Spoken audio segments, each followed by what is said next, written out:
Madam cinema ನೋಡಿತ್ತು, act ಮಾಡಿದ್ದೀನಿ. But ನಾನು expectation ಇಕ್ಕಿರಲಿಲ್ಲ. But ಲೈಫ್ನ ಏನು ಅಂತ ತೋರಿಸ್ಕೊ, ನಿಜ ಮಾತು ಬರ್ತಿಲ್ಲ. ಇಲ್ಲ, ಯಾಕಂದರೆ ನಾನು ನಾರ್ಮಲ್ ಸಿನಿಮಾ ರಾಜರತ್ನಕಾರ ನಾರ್ಮಲಾಗಿ ಇರುತ್ತೆ ಅಂತ ಬಂದಿದ್ದೆ.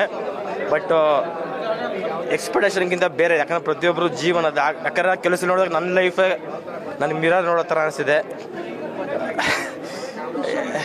ಖುಷಿ ಅನ್ನೋಕ್ಕಿಂತ ನನ್ನ ಎಕ್ಸ್ಪೆಕ್ಟೇಷನ್ ದೇವರನ್ನ ಇಕ್ಕಿರಲಿಲ್ಲ. ಸಿನಿಮಾ ಚೆನ್ನಾಗಿದೆ. ನಾನು ಹೇಳೋದು ಒಂದೇ, ಇವತ್ತು ಆ್ಯಕ್ಚುಲಿ ಕೆಂಪೇಗೌಡ ದಿನಾಚರಣೆ ಇವತ್ತು. ಆ್ಯಕ್ಚುಲಿ ಆಫೀಸ್ ರಜೆ ಹಾಕ್ಬಿಟ್ಟು ನಾನು ಸಿನಿಮಾ ನೋಡಬೇಕು ಅಂತ ಬಂದೆ. ಬಟ್ ಕೆಲವು ಇನ್ಸಿಡೆಂಟ್ಗಳು ಮನ್ಸಿಗೆ ತುಂಬ ನಾಡ್ತಿದೆ.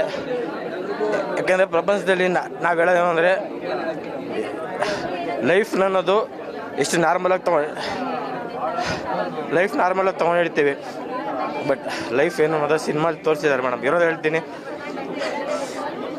ಚೆನ್ನಾಗಿದೆ ಸಿನಿಮಾ ಚೆನ್ನಾಗಿದೆ, ತುಂಬ ಇಷ್ಟ ಆಯ್ತು. ಎಲ್ಲರೂ